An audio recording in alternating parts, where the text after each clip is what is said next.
I love the tire rack. The wheel racks? Yeah, the wheel racks on there, dude. It's so convenient and nice. Didn't you install one like too high at one point? I had a 8-wheel tire rack, which fit perfectly over there. It had to be above that door because otherwise the door wouldn't open. I installed it just so the door could open. And I'm like, sweet, looks good. Go to put the wheel up there, doink, it hits the ceiling.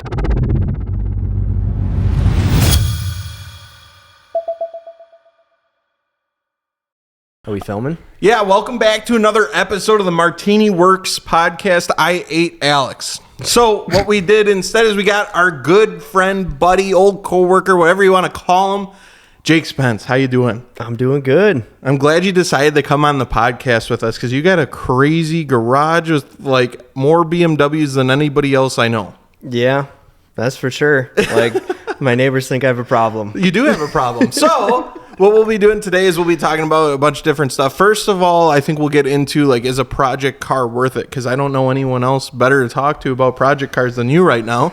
And then we'll get into some stuff about like Euro versus JDM because although there's a sea of vehicles, I do not see one Japanese domestic market vehicle in the area. So not even in the vicinity. I wonder where my boat was made. Oh yeah, probably that's right in America. Yeah. I feel like boats are like American. Like, you don't buy a boat from China, do you? I bet they got boats. Well, in Fond du Lac, Wisconsin, they have what's that? It's one of the boat motor manufacturers. Mercury. Yep, that's a big one. That's right in Fond du Lac, Wisconsin. But anyways, speaking of boats, we have a 135i here that I haven't seen drive in a while. Oh, man. So, Jake, tell us about what project cars you got going on right now. Okay, so I have this 135 that I've had for 8 years. Holy shit. I've never owned a vehicle that long. Yeah, this one's definitely taking the cake, but it needs a motor, so that's the old motor over there. That's the new motor over there. I'm just finishing up, buttoning up that new motor before we drop her in, and she'll be on the road in the next couple of weeks. Okay. A couple weeks? Yeah, well, I've heard that a million times. All right, Yeah. What other BMW? I can see 2 more BMWs just sitting here. Yeah, so we've got a 335 that is our like third daily driver. That thing kind of rips though, low key. It's fast. Rips, yeah. Doesn't look like much, but she scoots. Back there, we've got a really ugly green teal 335 as well. Yeah, it's Brown. like gray, but not. Yeah, It's kind of hard to tell under the 3 inches of dust that are on it. That one's actually got upgraded turbos and supposedly making about 500 to 550 wheel. Holy shit. Needs a radiator. Jeez. So she's been parked for a minute. And then over there, we've got the Swamp Monster that I saved from a junkyard down in Georgia, I think it was. 11,000 miles on a 135, just like this one. And It's a long ways. You had to ship up here or what? Yep, sight unseen. Haggled with the guy. He wanted like $4,000, and I wanted to give him like $2,500. You lowballed the shit out of him? Yeah. And it worked? Damn. Yeah, it worked. Oh, God, you got to be careful. Sometimes it works. Sometimes you piss some people off. But, okay, so a lot of cars going on. I guess in this predicament, I don't see a lot of them moving around. Yeah. But I want to talk about getting a project car. Do you think it's worth finding cars that have been through some, like, extreme shit to get them at a low cost? Do you think it's worth it? If you have a daily driver and some extra money, yeah. Yeah, okay. I mean, if it's going to be your only mode of transportation, I would highly suggest staying away from that idea. Or if you think you have enough money, then you might want to come back and sleep on that and then think again. Okay. What advice do you have for someone that's buying a car sight unseen? Get it cheap. Cheap. Get it as cheap as you can. I'm a firm believer that as long as you get something for rock bottom price, I mean, you can't go wrong. Absolutely. I mean, that's a fair argument. I mean, Yeah. What about you? You've kind of got yourself into a project car a little bit. I mean, the 240 at least it runs, but I mean everything else about the car is a project. yeah, it is an ongoing drivable project for sure. Oh, he's got to throw that word in there. No, I'm sorry, like that. The D word. Yeah, it's like you can drive it, but it's really uncomfortable, and you're worried about it breaking all the time. And I'd rather not have that. But you got it for a good price. I did get it for a decent price. considering rock bottom. considering the market. I was going gonna to say, time. yeah, at the time, you could buy anything and you'd be paying at least like $4,000. Yeah, the days of like $1,000 240 shells are just non-existent anymore. Yeah. And no, especially one that's running, they're going for gold. Those are expensive. So, I mean, what if you just bought a car that's good to go right out the gate? What do you guys think about that?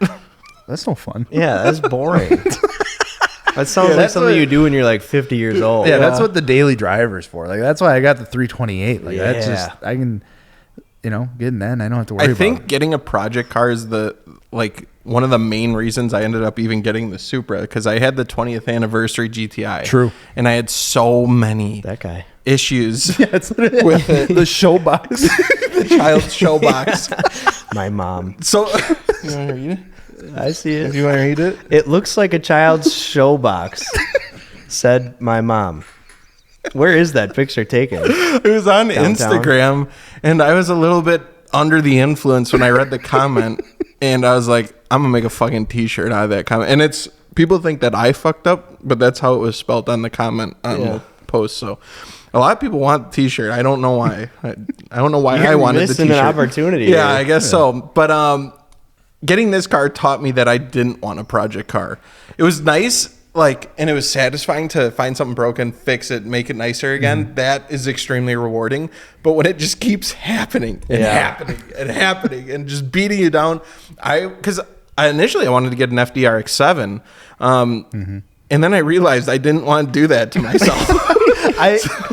I couldn't imagine seeing all the bullshit you went through with that car alone. Yeah. Getting into something like a rotary. That's what I'm saying. Japan. I know. With an unknown history. It'd be really sick, but I was like, I just want something new and that's going to work. It's going to turn on and I can go drive it down to Tennessee or drive it back from Texas and not even think twice about it. I got to tell you guys, it's kind of nice driving a car around. Yeah. It's nice having a car to drive. The one car that's not here, that's, my F80 M3 is that car. I do really like that car. That thing's gorgeous. That but slaps. I mean, 1 out of 5 vehicles or 4 vehicles, that's it's not bad. It's a percentage. Yeah. I think it's Low I have percentage, 6 BMWs. Oh my God. 1 out of 6 run? Well, that one runs 2 out you're of right. 6. You're right.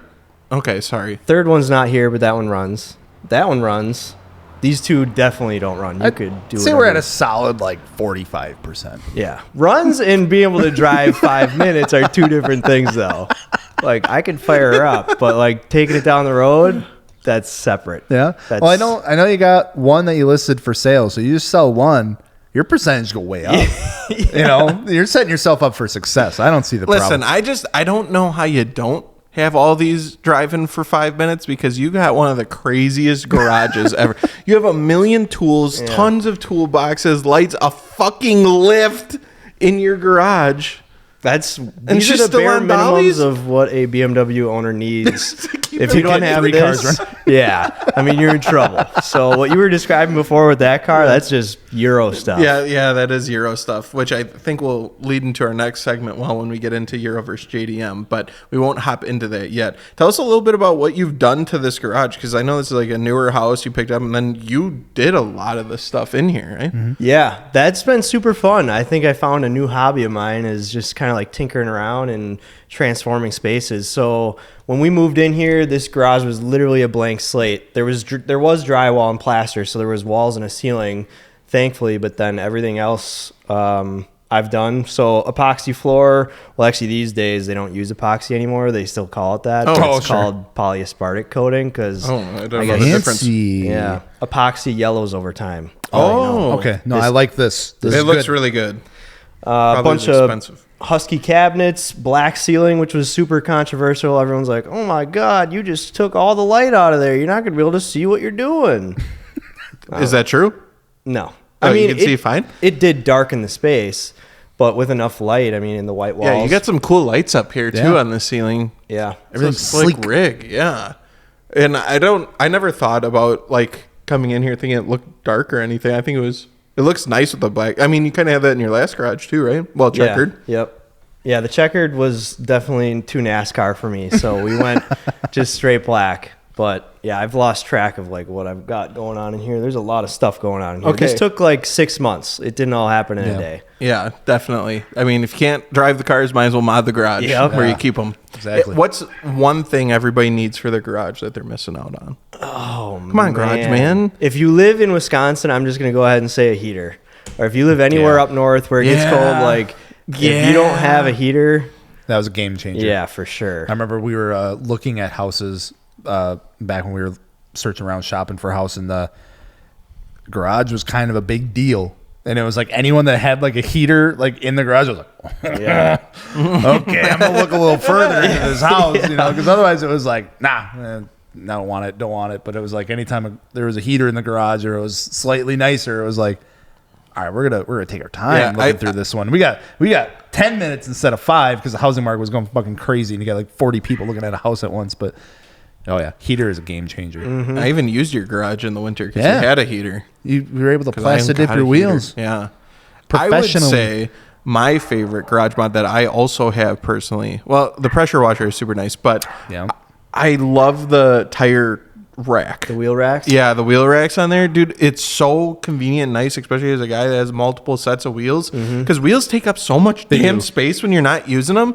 And to just roll them up and get them out of the way. Even if you got that shit high as hell, though, in yours. My God. So the cabinets, I need them to be higher than the cabinets. So I was kind of screwed because now it requires a ladder, and those are big 20s. And yeah, I've definitely hurt my back before. Didn't you install one like too high at one point?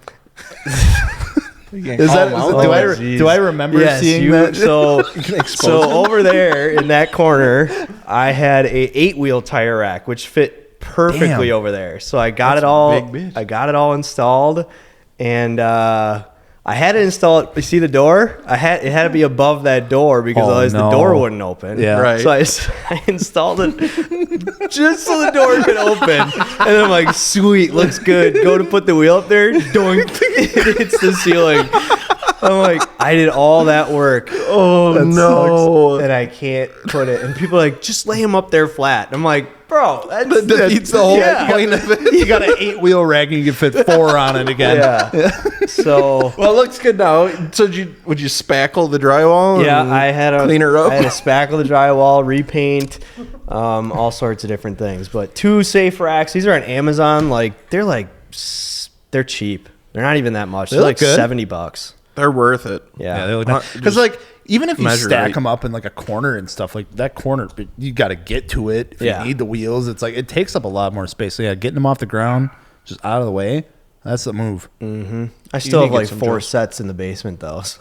Exactly. I'm the same way. I have multiple sets in my basement too, so I need some more. These are decoration at this point. Wheel racks. They look nice. I like what you did with the place. You got that new toolbox with a million tools in it. And got engine stands and engines all over the place. This is the car guy heaven right here. Yeah. I thought, if I did up the garage real nice, so nice that I just want to be in it all the time, that would make me want to work on cars. How's it going? No. I just want to hang out here and do stuff like this, turn the TV on, get the grill going. The boys come over for some poker. And it's like, I'll do that radiator next week. Yeah, next thing you know, it's still leaking coolant. Yeah. Shit. It's like in my mind, I'm like, I'm going to be under there doing this on the lift, and coolant's going to run all the way down into my armpit. I don't want to do that. So it's, shout out to the mechanics out there. Like, if you guys do that for a living, dude, real. No thanks. I like cars, but working on them sucks ass, Agreed. dude. It's never, especially in the Midwest, with everything getting seized up, locked up, and the weather. It's either hot as fuck in your garage or it's cold as shit, and it's never in between. Like it seems like every time we've ever worked on one of my cars, it's been the hottest recorded day in Wisconsin. Yeah, bagging that thing was the most I have sweat in my entire life. I don't know. Crown VIP. I know. I do. Yeah. When we were doing that, it was like anytime I've installed bags, it's just been hot as fuck. I love the end result. I really do. But man, has it just? I mean, the 5th time doing it, I'm just kind of like, what's the point? Over it. But man, having a garage like this, I feel like it. Like you said, it would make you would. I'm telling you, dude. People come over and they're like, "You must get so much done," and I'm like, "I do." Yeah. But I definitely need some encouragement from people. All right, I need a real question with a real answer, and I want you to be 100% honest. Okay. The last time you got an oil change. Did you do it or did you go somewhere? I did it. Okay, I just wanted But to, over winter, I will admit, over winter, the truck needed one. Yeah. And, this garage was full of non-running cars. So I was going to have to do it outside. And I'm like, I kept driving past Quick Lube. And I'm like, I'm just going to call them. I'm just going to call them, see how much it is. It's like the same price. Yeah. So I called them and they gave me the price. I'm like, that's not bad. Yeah. I bring it in and I'm just watching them do it the whole time. And they didn't know what they were doing. It just blows my mind. Like Quick Lube places. Oh, yeah. no. He's trying to sell me on everything, He Yes. unplugs the diff. Oh, it looks in there. Oh, look at the fluid on this. You need a diff change. You need this. I'm like, dude, I know what to do here. I just don't want to do it. That's why you're doing it. It is 20 below. I don't know how. It's because I don't want to. It's 20 below outside and I can't get in my garage. Just do the fucking oil change. Yeah. And they're hillbilly with, I shouldn't be talking because this truck is rusty. But they've got their F-250 rust bucket. They're like, dude, after this, we should line them up. And I'm like, I'm good, dude. So, Jesus, yeah. You get So then them, you just start doing the oil get them changes aftermarket again. wheels on there. They just want to race you, huh? I guess. Jeez. That's why I just wanted to see what level you were at of I really don't want to fuck with this. If it was to the point of not even doing oil changes or if you still use it or not. I think it'd be a sin if I had a garage like this and people found out I brought something in for an oil change. I know. So, That's why I wanted to expose you. And once the cameras turn off, you can tell me the truth. Yeah, but- clip that one. Okay. Uh-huh. There you go. Perfect. All right. Well, why don't we take a little bit of a break here, and when we come back, we're going to talk about Euro versus Japanese cars because you used to have a Japanese car. I did. And then you never went back. It was a great car, too. Well, So we'll see if it was. All right. All right, Jake. So you have a lot of BMWs. What do you like so much about BMW that you just keep buying the same car over and over and over and over and over and over? Yeah, so I don't know. I'm not sure. Like, would you get an Audi? Would you get something else? A Porsche? Or is Ooh, it yeah, specifically? yeah. Oh, there it was. Okay. I I was feel wondering like- if it was just the N54. Dude, there's some like, age- It really is mostly, I will Okay. say. Because Okay. I get people asking me all the time, like, yo, my 7 Series, my 5 Series, my this, that. And I'm like, I don't know anything about that. I don't want to know about that. I know about a very specific car, and I'm sticking to that because... anything with a 35 at the end. Yeah. N54, N55, and I know some stuff about some other cars, but these I just love. The reason I fell in love with them was because back in the day I had a Miata, a boosted Miata, which I thought was pretty quick, and I saw a 135 on the highway just go and I'm like, what was that? I went home, looked it up, ended up finding out it was a 1M, and continued reading about them to find out that everyone at the time, and this is like 2010, Sure.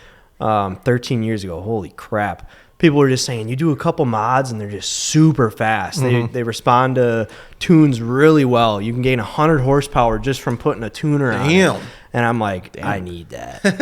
And that's how it happened. So that's how it Literally happened. seeing one go by. Yep. It's funny you say that because there was a time I was outside of work and I hear this fucking just insane turbo spool and just when it goes by. Yeah. At the time I didn't know it was fucking Jake in his 135. Really? Yeah, going past. And I was like, that thing is fucking nuts. Holy shit. So I guess they do have that effect. But then after I see yours blow up and you never touch it again, I didn't want one anymore. Well, at 750 horsepower, that'll happen. And you Yeah. beat that. Like, I mean, Yeah. you were at the strip fucking using it. And you gave me a ride in it and I shit myself. And it was a gnarly car. I'm excited to see it come back. You don't want to experience any other platforms? You want to try something else? I don't even think about it really. Like I'm Wow. weird. Not Everyone even else like- dreams about these other cars, Yeah. and I'm just like, I need to fix what I got before I think about other shit That right is now. You know? fair. Yeah. That is fair. I mean, the N54 and stuff I know has been like the fucking holy grail of BMW engines for a while. What about the old B58? I've been wanting to experience that for sure. Would you ever think about getting it? What is it, like the 2 Series that have like the They newer come 2 in a Series? couple different cars. Z4? 3 Series has got them. Okay. Just like the M3, that same generation, just the F30. It's a 340i. I know the Supra's got them. I actually wanted a Supra when Dakota was talking about buying one. I was like, yeah, I really was considering something like that, but I didn't want to spend that kind of money at the time. fair. So instead, you just disperse the money across yeah. a bunch He got of cars. 5 cars Instead for of, one. exactly. Instead of just getting one, you can get 5. yeah. Smart. That is really smart. I agree. You got something in your eye there? B58's been, I'm crying a little bit just because you're talking so highly of the B58. It just makes me really happy. How do you like yours? I love it, dude. The car's been phenomenal for me. We just drove it to Tennessee, drove it back. Things been doesn't miss a beat, and it's fun. It's the fastest car I've owned personally. Obviously, it's not very fast compared to like some of this stuff, but I've done an intake and exhaust, and that's it, and tuned on 93. And it woke it up, I bet. Oh, a ton. And then not only that, but I've heard just going from what I have now to flex fuel. Oh, dude, it's a whole new animal. You're bringing me back and then, with this car. Yeah, and then people do like I can't remember. It's like pure 800 turbos, kind of like a hybrid turbo, and then that makes it a whole new car. So it's like, I feel like there's so much potential, and there's really not a lot you have to do to the car to wake them up or even pull crazy numbers. I mean, flex fuel on it with a downpipe, and you're making 500 horse. Yeah. That's insane. And when the prices come down, which they already are, you're finding them in the 40s now. They're an insane deal. You do a couple mods, you're getting 500 horsepower car, two-door. So I think it's a phenomenal platform, and I think it's slept on by a lot of people just because of the huge stink about BMW partnering with Toyota. So if that offends you, you're just missing out, honestly, because it was a great partnership in my opinion. It's a phenomenal motor, and it's opened my eyes to BMW more. And honestly, if I were to get rid of the Supra, I'd want something like the G80 platform, because we got the opportunity to drive those, and I fell in love with that car so much. The new M3 M4s, oh my god, that is my favorite car of all time. I love it. BMW's been killing it with the M cars. They've been doing the a crazy G80, job, the F80, and the F82 before that with the M3 and M4. I mean, those are phenomenal cars. The generation before that, the V8 and the E90, E92, it just sounds so good. I feel like the last couple M generations have been great, but I guess everyone has an opinion. I forget the front grills get people going. And I didn't like them at first, and then they grew on me a ton. Now I love it. Yeah, it's great because it seems like it's been a recurring thing. It's like BMW, they'll like drop the new generation or something, every like the facelift, year, and everyone's like, "What the fuck is that?" And then it's like 3 months go by, they're like, "This car fucking slaps." That dude. was the F80. When that came out, they're just going from ahead of that the curve. body style. I think they are. From going from that body style to then the F80, everyone, myself included, I was like, ugh. Yeah. So boxy, so sharp. It was just so aggressive looking. So, and then 2 years go by and you're like, oh my God. So the new M2. Do you think that'll That ain't change it. like the other one? No, because it's been a while. It's growing on me now. No. Because we get to drive the 240i's. Yeah. So the M240 is It's different. a little dialed back. It is a little bit different, but I didn't think I would like those at all. And then driving them, seeing them in person and stuff, I was like, I kind of like. So I am keeping extremely open minded with the M2. I gotta see them in person, because that's what did it for the G80 as well. Sure. Yep. I saw those in person down in Florida, a bunch of them modified, and I was like, wow. Yep. And they've come around, but that M2 though, that is one. I know. But like we talked about, that's what happens with every generation. We're like, oh, what the fuck, and then we're like, and then you end up really liking it. I don't know how they're able to design so far ahead of the curve. Maybe it's just the change is jarring at first, but then once you see a few around, it's like, oh yeah, that's what it looks like now. I like it. So, coming back to the JDM versus Euro stuff, I'm thinking about it, right? We're talking about the 335s, 135s, all that sort of stuff. We're talking about the different engines, B58, N54. I'm starting to realize, and you can correct me if I'm just completely forgetting one, but I feel like in the Japanese market of things, there hasn't been a holy grail engine outside of the 90s. Like a modern day, you're saying? Because when did the N54 hit the market? 2007. So, outside of I guess you could argue the VQ sort of. I wouldn't look at that as a holy grail. It's just the 2J, because people are still going to that. Yeah. It's the RBs. There's not that new age, Dude, R35 GTRs. But that's different. No one's price. No one can just go buy that. It's $100,000 engine. Yeah, absolutely. That's a good point. I think that's one of the things that I think the Euro guys have going really well for them is you've got those engines that are proving themselves time and time again, and they're coming out with newer ones. They're coming out with newer versions of them. I think I never really say that there's a new.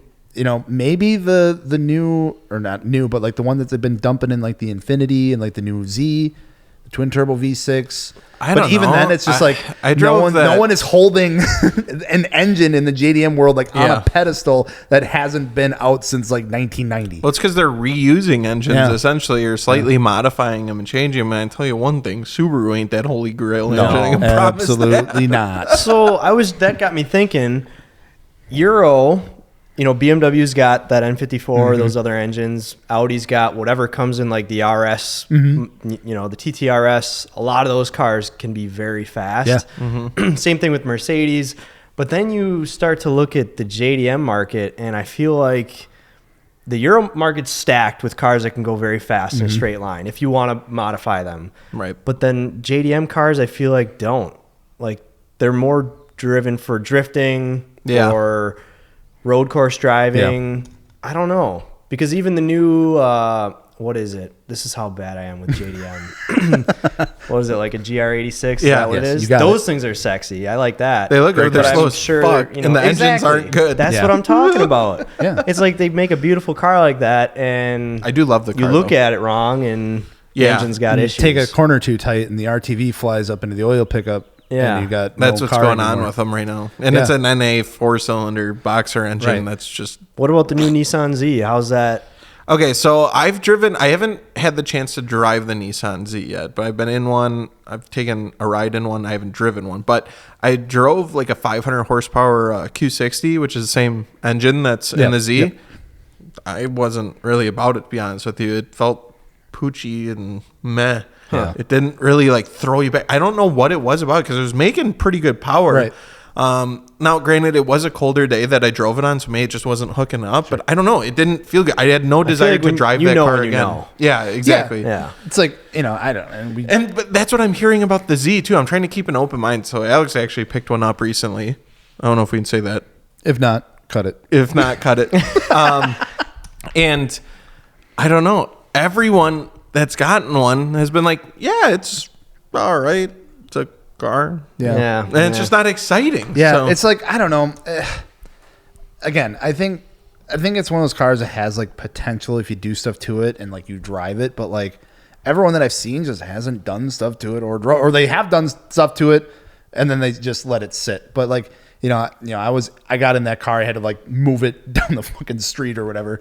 And like, I got out of it, I'm like, I don't know. Like even just that was like, didn't give you the warm fuzzy. No, like everything just felt like really basic, which isn't a bad thing because like, it's a sports car, but it's like everything just kind of felt basic. Like it was just kind of weird. It felt a little dated. Like, like the infotainment stuff is, again, it's just kind of in there. Like nothing was like, this is nice. Yeah, like I want one of these. In your opinion, on the JDM side, who's killing it right now with new stuff? Toyota. Isn't there? I would say, because they have the GR Corolla, the GR86, and then the Supra and manual Prius Supra. That they're now oh yeah, announcing? If you've seen the new Prius, it's fucking sexy. I hate to say that. It looks really good. I mean, I guess that's what they need to do. The next break, I got to show you a picture of this thing. It looks fucking, and like there's companies coming out with like renders for the body kits that they're going to be doing. Dude, it looks fucking crazy. Yeah, I don't know. It was like Toyota went back and they were just like, yo, we haven't really made anything that cool in a minute. We should. And then they just swept the floor. And I think they're truly killing it because they have the 3-cylinder GR Corolla with 300 horsepower. Yeah, that's and cool. You can get the track package, says carbon fiber roof and everything like that. And they widen fenders from the factory. And it's just a gnarly car. The GR86, I got the chance to drive a few of those. Love those cars. They are so good. Even though it's slow as balls, it is such a good driver's car. It's kind of like the S2000, how I really like that car. It feels like a driver's car, and like you just want to go find curvy roads when you're in that car, or maybe take it to an autocross. And what I like about that car too is that, coming from the first generation of it, it was a solid improvement over the first generation. And it didn't just seem like, oh, well, here's just a new one. It wasn't just a facelift. Yeah, it wasn't, like they put the FA24 in it. They fixed the torque dip. Mm-hmm. It's snappy now. It's snappy. Like, it still feels good. Like, they updated the interior. Like, that's a good car. Huh. Honda, I think, is also doing a really good job because the last Type R, the 10th gen Type R, I still hear to this day that's people's favorite car ever that they've driven. Wow. And they've proven themselves on the track. And then now the new Type R is released. The only thing is that no one can fucking get them. Then I would say for most, like you look at the Corolla, you look at, some of those, like all like the hyped up cars, clearly.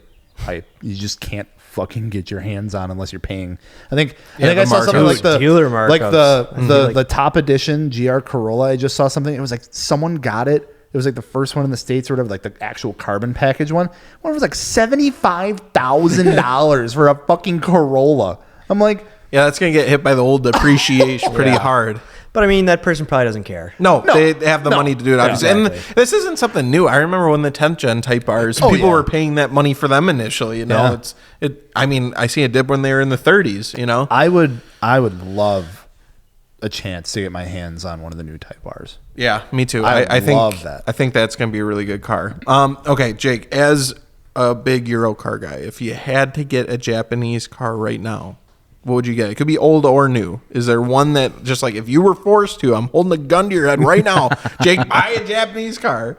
I know you probably haven't thought about it because you've had the same car for 8 years. But like I'm trying to think what are my options here. You got Honda. So I guess where my Acura. mind's going is I love the handling of my Miata. Like I've missed that since moving on from that. I haven't found that in another car. So if I had to, probably that new GR86 if it handles pretty well. Yeah. And then I'd rip that engine out and put an LS in. Okay, I don't know. yeah. And then it would destroy the handling because the weight would be all over. I feel like. K-swap it.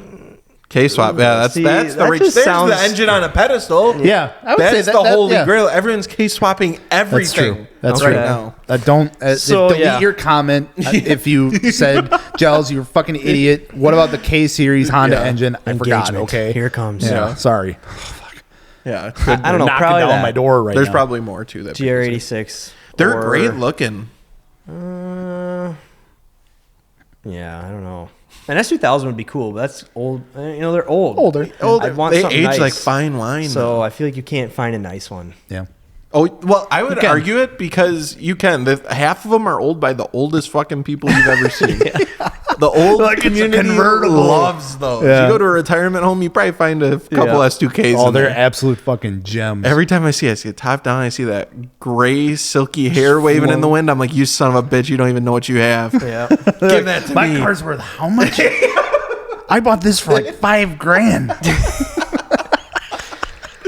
I'd probably buy a domestic car before a JDM car. Wow. Damn. Okay, what so would that be? Dude, I hate to say it, but I've been loving what Dodge has been doing with a lot of stuff. You know, that's okay. That's Dodge, like what? Yeah, just Like what? they're putting so much power in anything they make these days. Yeah, like Trackhawk And weight. Hellcat, And wait, Yeah. so it all levels out and feels like it doesn't move at know. all. I'm talking the wrong guys Dodge. here. No, you can like that. I got the opportunity. We've discussed this, so I'm not going to beat a dead horse, but I got the opportunity to drive a Challenger SRT8 on the track, and I hated every minute of it. It was terrible. It was rough. It was not. Was the good. track anything but a straight line? Yeah. Yeah, Right. That's probably why. Well, yeah. I don't. so funny. I don't even think though in a straight line I would have been impressed. Well, you was need so aftermarket mods. Okay, all right. Yeah, all right. it was just. I know we probably. Talked What about like this. a Blackwing though? A what? A Cadillac Blackwing? You heard? I've of heard those? about those. those. Are sick. That's like Is that the SUV thing or no, is that the? no. They're a sedan. Yeah, Oh, They're maybe newer. I don't know what that they is. look really good too. Yeah, They like kind of flew out. Supercharged They kind of V8. flew under the radar when they came flew out because it's Blackwing. Yeah, because Nice it's a pun. black one. Good work, Yeah, Joe. see? Keep it up. But they still got hit with the price. Yeah, they're heavy. expensive. They're pretty expensive. But if I was going to go domestic, I think that's more the route I would go personally. I'll have to check those out. I used to want a CTSV, Yeah. like a wagon CTSV. Oh, dude, that's a holy V3. grail for car enthusiasts. Swoon. Seeing a couple of those out in the wild, it's like seeing a unicorn every single time. You can't help but be excited, especially when you hear them start up and it's just that crazy Yeah. V8 sound coming Cold out of this start. Yeah. fucking hearse of a wagon. It's so good. There's like that one video on YouTube. I don't know if you guys have seen it. The guy like slaps a Christmas tree on top of it and Oh, yeah, fucking drifting it and doing a burnout, and it's so gnarly. That made me want one really bad. Okay, but what is it about Japanese cars that you hate so much, dude? You're like, I'll get a fucking domestic before you see me driving that Japanese rice box. I don't know. It's not that I hate them, but I guess if you just look at the facts objectively, it sure appears that I hate them. It's JDM sucks. The thing is, Jake likes fast cars. JDM with not fast. more horsepower. JDM slow. Well, I would say JDM for do the most this. part. I've seen fast JDM cars. Yeah, it takes I feel like it might take more to get it to like, something like that. Well, that took a lot. I was gonna say, Jake's put a lot. I will say, you got lifting. You buy. This is for all of you on the cameras. You buy a 335. You put like $500 into that baby. Ooh, you're gonna be dusting any JDM car you come across, baby. There it is. Wow. All right. But if speed's not your thing, and 3 honks and just I did ride a some, Grom here. Yeah. I mean, you're JDM to the core. Yeah. Hey, I had a Grom. That's probably the last JDM. I had 2 Groms. Yeah, there you go. Slowest things ever. Yeah. You don't even have to stick the $500, and you can just pull up with a stock fucking 325 and probably smoke anything I got, to be completely fair. Well, I'll never forget when you told me. I'll never forget because I talk to my therapist about it every week. Oh my God. When we told Jake that Gels has never owned a boosted car, I've never seen Jake laugh so hard. Yeah, that was like the first thing. I'm like, oh, this poor guy. And then he told me my 328 is the fastest thing. I just will die at that point. Hey, it wasn't like that. You're like, what is the fastest car you're on? I thought about it. I'm like, honestly, it's probably unfortunately has to be the 328. Jake's like, I mean, for real. We're in a restaurant. Like, calm down. I felt so bad, but my natural reaction was, no, it's funny. The fastest car you own is a 328. Yeah. I mean, Gels, you gotta. I understand. I have a problem. Like you said, he's not doing the straight line stuff. He's drifting and doing that, so you don't need the speed. Well, I mean, if he had the still speed, be fun. I don't know. Let's put a turbo on that 328. Okay. Let's N54 swap sitting it. up there. Yeah, I was just thinking, I'll snag one of these and just do my best. Stuff You laying want to around trade here. cars for the week? I thought I was just gonna maybe leave mine here and You won't take notice. the other one. Yeah, just see how long it take you to notice. Sure. They all kind of look the same. Yeah. I mean, I'll take that one. And then I'll park mine there, and it'll be covered in dust. You don't even. If you leave yours here long enough, it'll eventually get It'll some just blend mods in, and it'll start being fast. like, shit, I got to do this one now. When you did I make buy Gels this car one? fast? Yeah. That'd That'd be a good YouTube series. that even- Because I get a is that even ton of possible? people like Gels who message me. I have a 128. I have a 328. What can I do? I watch your videos. I want 700 horsepower too. And I'm like, sell it. And buy a 335. Yeah. Oh, Every sorry, time. Gels. Intake exhaust will get you a whopping 5 horsepower. Yep. NA Life. I don't know. But you bought it as a deal. You didn't buy it as like yeah. I'm gonna Great car. go to the strip and To daily drive. It's got all the luxuries you would need, and it's pretty reliable. yeah, it's better than any Japanese car that's out there. That's for sure. Fuck those things. Am I right? We should have some type of like chart where we can write pros and cons for Euro, whiteboard or JDM, something, domestic. Yeah, I the thing is, as I get older, I find myself gravitating more towards Euro cars, and it just keeps happening. It just keeps happening. And I think I'm almost the age where I'm starting to get excited about Porsches. I think No, there's a certain stop. age you hit. Have you driven one? I've I drove the old 911 turbo, and that thing was, dude. Drive a super GT3 cool. RS. I've just ridden in a once. GT3 RS, and I got the. That's what did it for me. Yeah, it is. I can't imagine driving it because you got to feel so connected. I mean, that's a street legal race car. Yeah. So it's got to be insane. There's one of them Blackhawks. Throwing There's up just a dust. van with Blackhawk heating written and for the cooling people or whatever, listening. yeah. It was a really funny joke, but now you guys will get. Damn it. So yeah, I mean, I had a buddy that had a GT3 RS and threw me the keys one day, and he was riding shoddy, and I'd never driven one, and it's got the paddle shifters, and he's like, just rev it out all the way, and I was like, okay, you don't have to tell me twice. I was like, I need this. How much was this? He told me. I'm like, oh, I don't okay, know. I'm good. I'll peasantly walk back to my F80. You know, I'm thinking with my F80 M3, it's a good looking car. Yeah. You know, people see that and they're like, wow, that's a nice car. And I think that. he looks at it and he's like, so is that like your nice car? And I'm like, oh, dude. Oh, he hit you. Yeah, I with mean, I paid $37 for it. And he's like, oh, okay. It's like a daily driver then, or what? Yeah. So. Is that your winter car? It's like, what's your fun car? That's wild. Yeah. No, I really like GT3 RSs. I'm not quite there yet. I'm not infatuated with them, but I could see it happening. I don't know. Something's happening as I get older. I like them Euro cars. I would totally get into like an Audi or something too. Jake don't seem to like that Audi. I just have never tried. Okay. And I guess that goes for JDM. I've never tried. Well, When I grew up, yeah. you want to know what I wanted the most? Ford Focus. this was during Ford Focus time. no. Okay. I had my Focus, and I'm like, man, I could really go for one of these. I wanted a Honda Civic EX, like the 2-door coupe. Yeah, like, yeah, absolutely. I don't even know what years I can't those are. see you driving one of those, but yeah, I can. Need for Speed. I Yeah. was So like the underglow early on that 2000s, thing. yeah. That's what I wanted. That's what I You wanted. should do that. You should do that. I drove Sean's Integra thing. Yeah, did you like that? I did. I like that a Okay. lot. He's coming around I on think the that's- JDM that's stuff. the One thing. of these cars, you can buy like 3 Hondas. You're probably You right. have like 8 cars all around It's probably here. best I don't do You that. want to talk about bang for your Yeah, why buck? don't we switch it up for 1 year? You get rid of all BMWs and replace them with all Hondas. I don't think I'm capable of that. I'd feel like April all right, Fools, this place gonna be Honda Street. dude. My followers would go nuts. Yeah, you'd have to start like a new channel, change your name. My identity is BMW. Yeah, you're right. I'm locked for life. Sitting on the Bimmer Street right now. Yeah. You're right. Honda Street could be coming up. All right. Well, in this next segment, I think what we're going to talk a little bit is we all used to work together, if you didn't know that. So I wanted to talk a little bit about content creation for work and then content creation for personal. Because I think a lot of people think like, oh, it'd be my dream job just to like make videos all day. And I think there's definitely a million pros to it, but there's also a lot of cons that can come with it. So I want to talk a little bit about that. So let's take a break and we'll get into that. All right. We're back. And if you didn't know, we used to work together and make content together, videos and stuff for businesses and whatnot. And I want to talk a little bit about that. What do you think it's like? Like, what advice do you have for someone that wants to make a career out of doing content or marketing or social media marketing?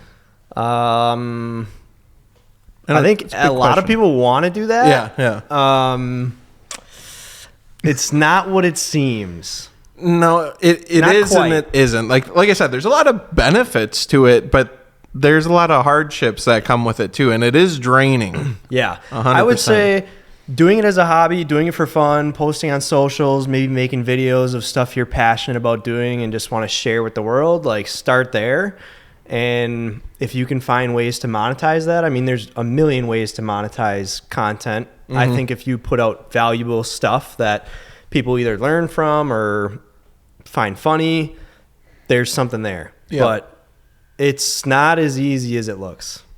Yeah, absolutely. I think doing it as a job too, because it's like now when I want to make a video, I make a video. Right. If I don't want to, I don't do a video that week. But when it's your job, like you have to make a fucking video. You're a on a slave schedule to your audience. Yeah, If yeah. you don't upload, they're commenting, they're DMing you. Like, hey, you good? You're not making money, you know. Yeah, it gets tough. But there is a lot of good things that come with it. Like I've gotten so many crazy opportunities because of content that I think it's totally worth it.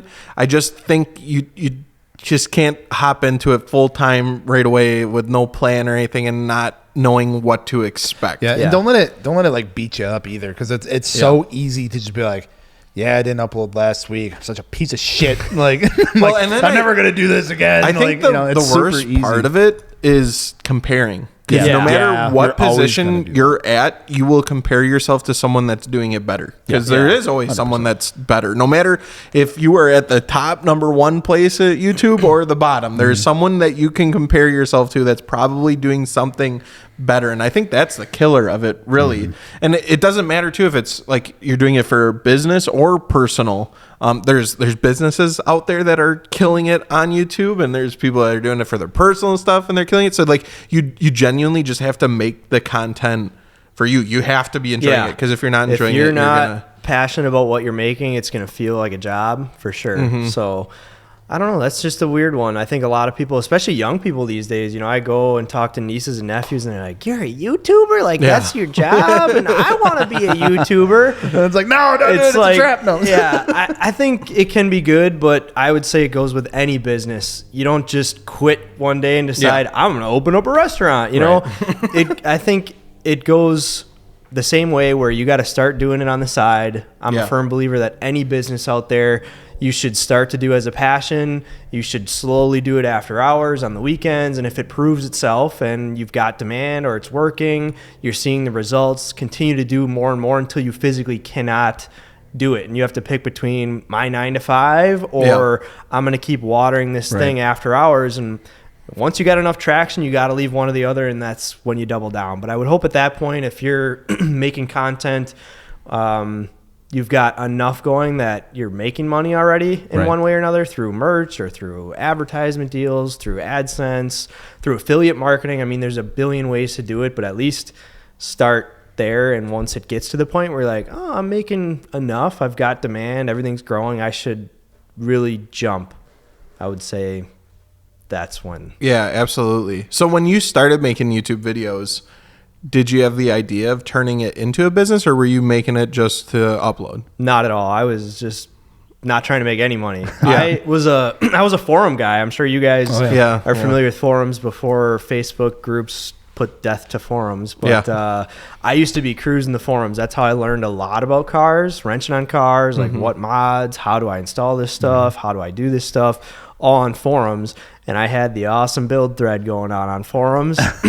And that's with this car. I started racing it at half-mile events, put a GoPro out there, and just filmed all my races, got home, spent like a week editing those clips, and I put it all into one video, and I uploaded it to YouTube just so that I could copy the link and paste it in my build thread and be like, hey guys, check out my video. So, weeks went by and that video started just getting a ton of views. And I checked and I'm like, holy crap, it's at, 30,000. And, this is 10 years ago when, million views today is like, oh, I seen a video on TikTok with 1 million views. Well, back then, you get 20K on a YouTube video. You're like, holy shit! Holy shit! My whole town knows about this. Like, so I'm seeing 20K views, and then it's at 30, 50, gets to 100K views, and I'm like, wow! And I'm sharing this with all my friends. They're like, that's crazy.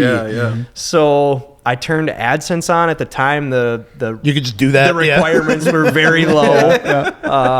I think anyone could sign up. So I turned that on, and at this point, months go by, and I'm making like $10 a month, baby. I'm like, hell yeah. I'm making really money. Hashtag influencer. So paid for one pass. I would essentially just dump videos on YouTube just so I could reshare them on the forum so people there could see them. So that's what you started out with doing, was just like kind of like going to the track, just posting your runs and stuff like that? Racing videos. So when did like working on the car and like getting in front of the camera, when did that all start? So that was a pivotal moment in the channel.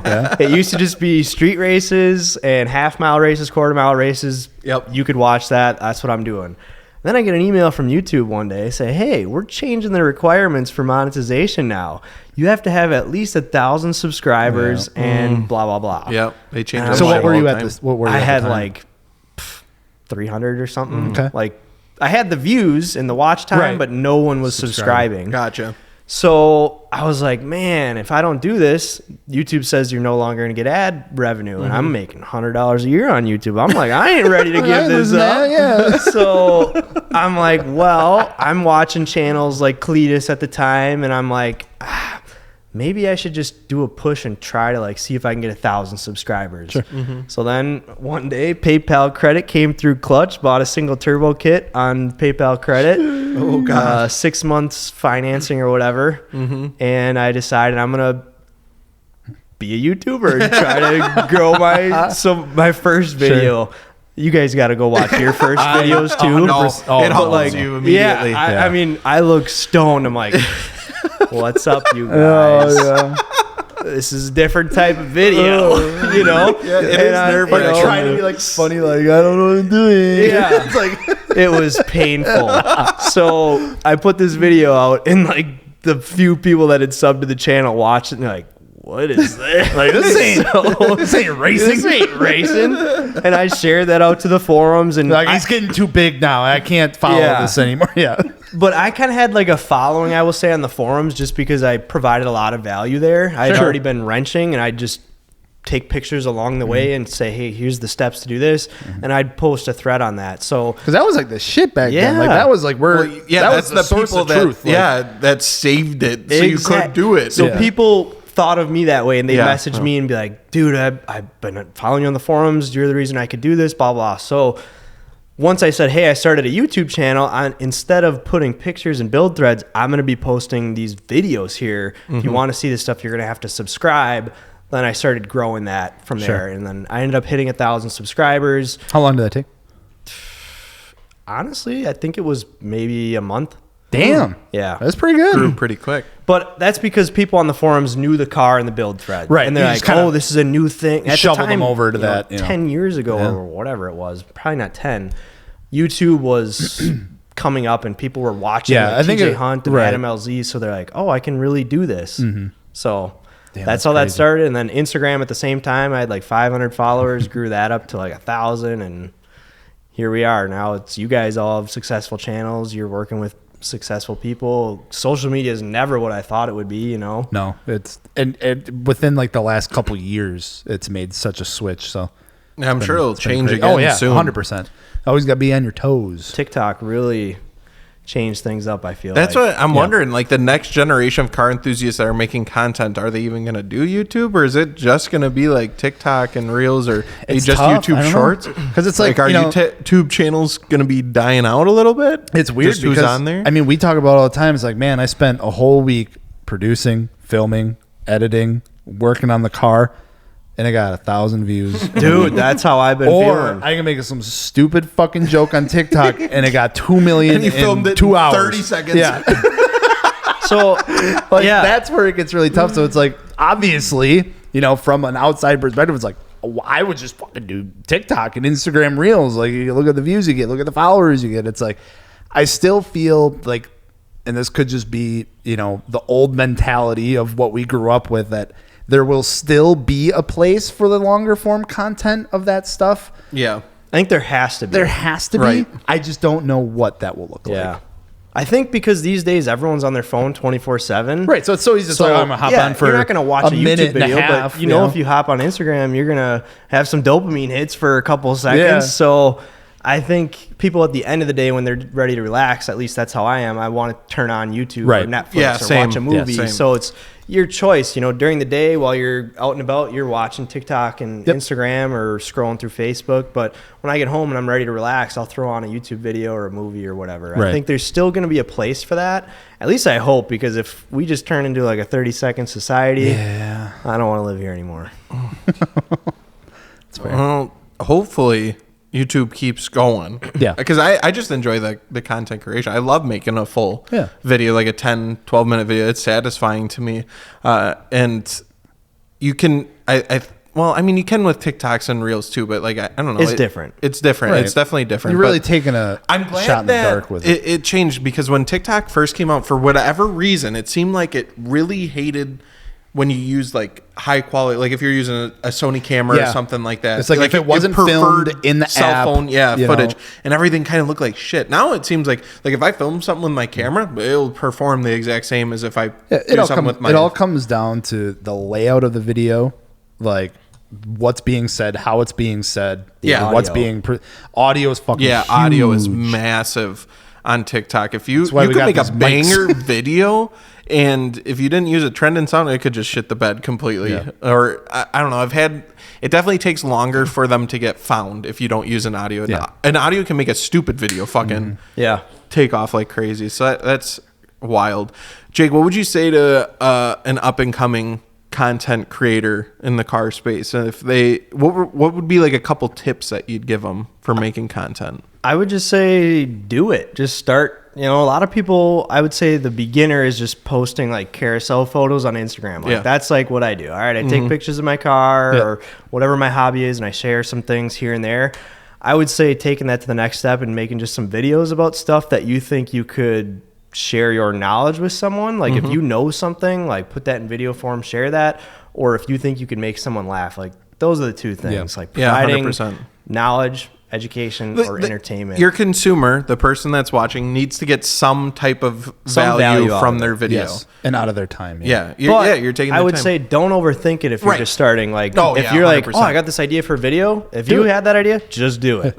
If it doesn't work, oh well. Yeah, you have That's the nothing to thing. lose. Yeah. You got I've heard nothing it to before. lose. Don't be afraid to fail. Just post it. Because that is, you know, on the opposite side of the coin, you know, talking about like, oh, I spent a week on this video, got 1,000 views, but 30 seconds on this TikTok. You know, it's like, okay, well, if your TikTok or reel doesn't perform, you're shit out of luck 30 seconds of your life. Like, oh well, you know. So, I think one it thing- is a good experimental ground, I feel like, to either find like your audience or like find your voice or like find like your style. I feel like that is such a great place. And I've even done it to like experiment with, you know, the content that I would eventually turn into longer form content. Because people are like, man, I really fuck with this. I wish there was more. I wish there was longer. I wish I could just watch this all day. It's like, okay, well, you can go watch this 10-minute video that I did on there. Like, sick. Gained a subscriber on YouTube. Yeah. So it's like, and I would say don't get caught up in the numbers. Like, it's easy, myself included. Like, once you got a couple viral videos, you get one that does 20K and you're like, what the heck? But I mean, dude, 5 years ago, like I said, YouTube, I was ecstatic when I hit 20K. Views are not a direct, don't have a correlation to how good a video is. Especially on the short form stuff. Because it's like, yeah, you could get a couple million views on a video. You know, it's like I've had videos that have only gotten like, let's say like 50K and have gotten more of like good comments and an actual follower growth from that 50,000 views than a stupid joke I made that had like 2 million views. You know, you don't see, it's like people are like, that was funny, I like it, and it gets shared around, but they were like I'll never remember that person, or like I don't fuck with that content. It was just funny what he said or what he did. And I think it's important that we differentiate. I think we're all kind of talking about it in a way where our ulterior motive, or at least mine is to make some money off it. Like right now, I'm a full-time content creator. So you have to make some money off it. So as much as I may want to do a certain video, if I'm like, well, I have no way to really get any money out of that, then I may not do it. I think we think of things a little bit differently. Sure. And I don't know if you guys think that way, but I would almost love to go back to the days where it's like I don't have this ulterior motive. I just want to post when I want to post, what I want to post, how I want to post it. But now that, you know, I've got this thing in the back of my head, and that's kind of what you were saying of like posting for a company or doing content for a company versus for a personal, there's always that ulterior motive. And for a company, you know, sales are what pays the employees. So I get that.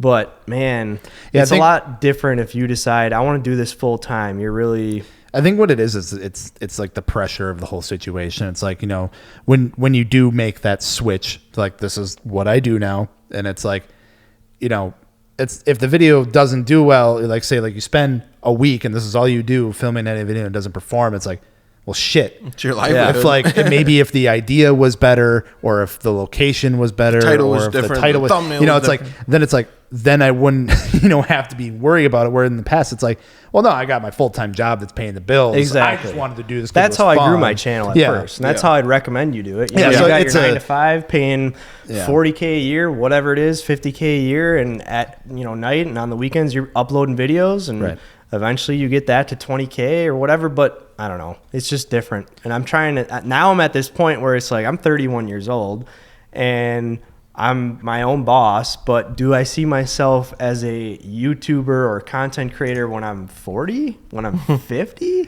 Like, what do you guys think about that? Or is that just me? I try not to. I think about it, but I don't know. I'm not overly worried about it because I've seen people that age that still have successful channels and stuff if you wanted to do that. But also I'm a very in the moment person. I don't plan too far ahead on things.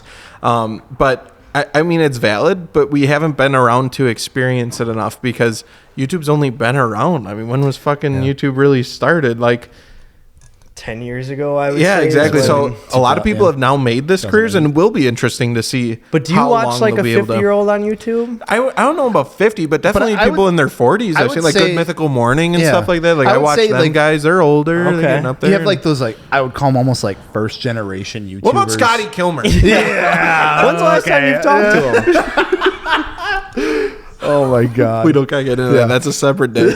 There's a lot to be said about that man and that channel. No, but I'm just saying, like, you know, you look at like what I consider like the first generation YouTubers and stuff like that. The people like were really blowing up like when it was really big. And it's like seeing what they're doing now. It gives me hope because you got like some of those guys like, you know, there's like they've really calmed down on the content. They're just like, you know, I'll make a video when I want to because like they've set themselves up for it. So it's like I know it is possible. You know, and then I think it could be even better because, you know, that we have the short form stuff like TikTok and Instagram that's also paying. That wasn't the thing back in the day. I mean, shit, some of those guys were only getting paid through brand deals and stuff. Like YouTube wasn't even paying them back then. Like that was not even a thing. So it's like, I have faith. There'll be something, yeah. Who knows if YouTube will even be around Yeah. under 50. It might be another platform. But I don't think age can affect your content. I think you can find an audience for anything. And it's too tough to say now because things are going to be so different. When we're 50, are we going to be watching other 50-year-olds? Because like YouTube for me has replaced TV. I don't really watch TV. I watch YouTube, and then maybe there's some TV shows like football or sports or something that I'll watch. Football. But otherwise, I watch a lot of YouTube myself, and like I don't see myself being 50 and watching a bunch of like 20-year-olds running around fucking blowing up their cars and stuff. Probably won't do that. I don't know if it's going to be 20-year-olds watching me as a 50-year-old, 50-year-olds watching me as a 50-year-old, or 80-year-olds watching the young 50-year-old. I guess I'm overthinking it. YouTube I'm kids, thinking you have like YouTube I think fucking you can, elders. as long as the content is good. I truly don't you'll get think somebody to watch it. age is I think it just your demographic changes, but your audience can kind of grow with you. I think it's like music too, it's like music can be for any age, so can video creation. But you might have to be more creative or change up what you're doing, but it'll have to be different. But I don't worry about it. I don't think you hit an age it's like, oh, you gotta stop YouTube, you're too old. Yeah. You're too old. You're done. I think when AARP comes out with like a YouTube premium bonus for their fucking program, that's when we'll know. I'll sign up for it. YouTube's got a retirement plan. Yeah, YouTube should get a retirement plan. That's the shit that make me nervous. So for real. I guess from you guys, where do you think someone starting out with content can start making some money? Do you have if you were to start out and you're like, I want to make some money on social media, what would you do? Where are you getting paid? How are you getting paid? 100% doing like reels and TikToks. But how do you get paid from that? From brands. Brand Dude, deals? there's so many brands out there that want to work with like user generated content, and like affiliate stuff is so fucking huge right now, like coming from brands and like things like that. Let me clarify, because this is a dangerous hole we're sweeping into here. Is I'm already talking to someone that has content that's established, and now they're just wondering how to monetize it. Because I don't think you should start right out the gates going for money. Like if you just have an Instagram page, you have like 100 followers, or you just started your TikTok and you have 50 followers, don't be trying to fucking make money. Key.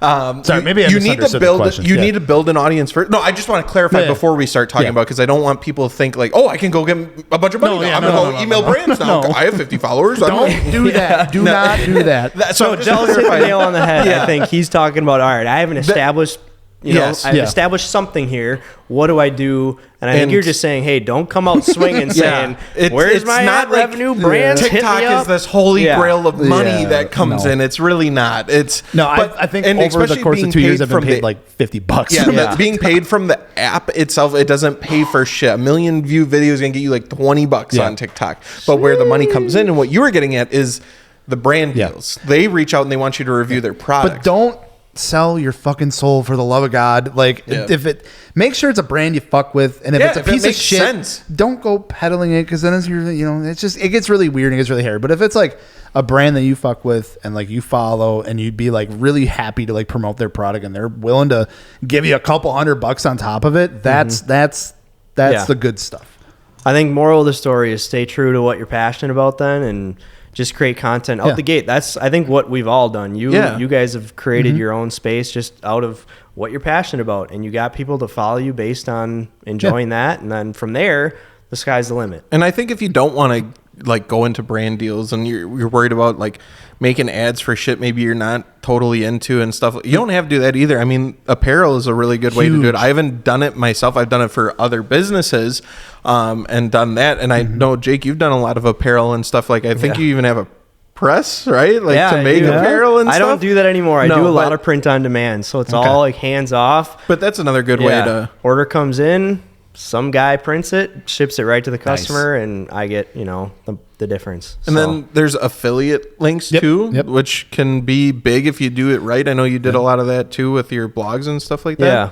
So I guess here's the lowdown. If you waited till the end of the video and you're curious like how to make money, then you deserve it. But I guess I have like 3 pillars, and that goes with anything. You kind of want to diversify your income. So for me, it's ad revenue from the platform. That's YouTube ad revenue, which is usually it's all right. Yeah, pays better than TikTok from what I hear. Yeah, YouTube does. Yeah, Instagram doesn't really offer that anymore. The second pillar is merchandise. You can sell anything. Doesn't need to just be t-shirts. Make some cool ass shit. Yeah, sell it. to the people who support you, as long as you provide a good product. And then the third thing is affiliate links. So in my videos, if I'm installing a certain part or using certain tools or whatever, I'll link it down in the description or on my blogs that rank well on Google. And then when they click that link and buy, you get 5 to 10%. So those 3 things for me have been what worked. I know for other people, they do other things, but I think it's a good place to start. Like if you do, you follow those 3 pillars and you just start something with those, it can bring in a few extra $100 a month. Yeah. Especially like you're talking like with the, I mean, shit, even this shirt, for instance. Yeah, there you go. That was like the print on demand thing. It was like, you don't make as much money out of it, but it was something, it's like, look at that. You don't have to, we're all wearing shirts we made. We must be a pretty big deal. I'm following the pillar. Maybe it's not about the clothes we made, but the friends we made along the way. You've been waiting so long to drop that shit. I know you have. I'm sorry. All right. Well, Jake, thank you so much for coming on the podcast. Appreciate it. It's good connecting. And where can everyone follow you at for your stuff? Just type in my name, Jake Spence. That's easy. On TikTok, on YouTube, on Instagram? TikTok, YouTube, Instagram. He everywhere. I'm so proud of you for getting on TikTok. But for real, Jake has some gnarly builds going on with his BMW, so make sure you follow him and check out his content. And if you want to add your build, because you have a gnarly build going on, check it out at MartiniWorks.com. Get the build thread going on there. Giles, thanks for being here too. Yeah. I mean, Alex ain't here, that motherfucker. Yeah, he's like, I'm in Paris. I'm going to Europe. I'm going to Europe.